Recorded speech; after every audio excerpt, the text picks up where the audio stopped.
Hello दोस्तों, welcome to the house of haunt. House of haunt के इस नए एपिसोड में आपका स्वागत है। बेगुनकोदर पश्चिम बंगाल का एक छोटा सा गांव, जिसका रेलवे स्टेशन वर्षों तक वीरान पड़ा रहा। कहा जाता है कि यहाँ एक आत्मा का साया था, एक महिला सफेद साड़ी में लिपटी, जो रात के अंधेरे में दिखाई देती थी। दोस्तों, ये कहानी एक खोजी पत्रकार मनीष की है, जो इस रहस्य को उजागर करने के लिए बेगुनकोदर जाता है। मनीष कोलकाता में एक नामी अखबार में काम करता था। उसे अजीब और डरावनी कहानियों की सच्चाई सामने लाने का जुनून था। एक दिन उसे एक गुमनाम पत्र मिला, जिसमें लिखा था, अगर तुम में हिम्मत है तो बेगुनकोदर स्टेशन आओ, वहां तुम्हें सच्चाई मिलेगी। पत्र ने उसकी उत्सुकता बढ़ा दी। उसने अपनी टीम के साथ वहां जाने का फैसला किया। मनीष अपने दोस्त अजय और छायाकार रितेश के साथ बेगुनकोदर पहुंचा। स्टेशन एकदम सुनसान था। कोई टिकट काउंटर नहीं, कोई स्टाफ नहीं, सिर्फ पुरानी जर्जर इमारतें और चारों ओर घना जंगल। गांव वालों ने उन्हें चेतावनी दी, रात होने से पहले लौट जाओ, नहीं तो उस आत्मा का शिकार बन जाओगे। मनीष ने डर को नजरअंदाज किया और स्टेशन के अंदर जाने का फैसला किया। रात के 12 बजते ही अजय और रितेश ने कैमरे सेट किए और ईवीपी रिकॉर्डिंग शुरू की। अचानक ठंडी हवा चलने लगी। प्लेटफॉर्म पर एक साया दिखाई दिया, सफेद साड़ी पहने एक महिला, जिसकी आंखें जलती हुई लग रही थीं। वो औरत दिखने में इतनी डरावनी थी कि मनीष और उसके दोस्त बहुत ज्यादा डर गए।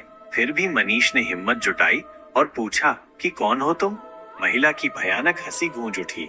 अगले ही पल तेज हवाएं चलने लगी और उनका कैमरा जमीन पर गिर गया। मनीष ने देखा कि महिला प्लेटफॉर्म पर चल रही थी, लेकिन उसके पांव जमीन से ऊपर थे। वो और उसके दोस्त डर के मारे भाग खड़े हुए और गांव के एक पुजारी के पास पहुंचे। पुजारी ने उन्हें बताया कि कई साल पहले एक महिला रेलवे स्टेशन पर कार्यरत थी। वो बहुत ईमानदार थी, लेकिन कुछ भ्रष्ट अधिकारियों को यह पसंद नहीं था। उन्होंने साजिश रचकर उसकी हत्या कर दी और उसकी आत्मा को स्टेशन पर भटकने के लिए छोड़ दिया। जब तक उसे न्याय नहीं मिलेगा, उसकी आत्मा यहाँ भटकती रहेगी, पुजारी ने कहा। मनीष ने फैसला किया कि वो इस साजिश की सच्चाई उजागर करेगा। अगली रात वे फिर स्टेशन पर पहुंचे, इस बार पूरे सबूत जुटाने के लिए। मनीष ने अपना कैमरा ऑन किया और पुकारा, अगर तुम यहाँ हो तो हमें कोई संकेत दो। अचानक गाड़ियों की आवाज आने लगी, लेकिन कोई ट्रेन नहीं थी। प्लेटफॉर्म पर एक पुरानी फाइल हवा में तैरती हुई आई और मनीष के पैरों के पास गिर गई। उसने फाइल खोली।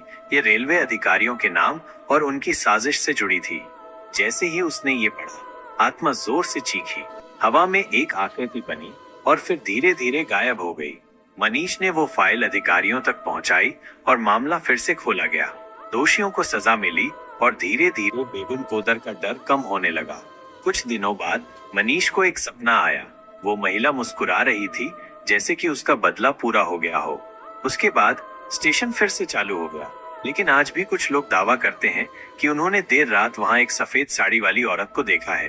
दोस्तों, कहानी कैसी लगो कमेंट में जरूर बताएं और ऐस बड़ी ही अमेजिंग एंड हॉरर स्टोरी के डेली अपडेट के लिए हाउस ऑफ हंट चैनल को सब्सक्राइब करें।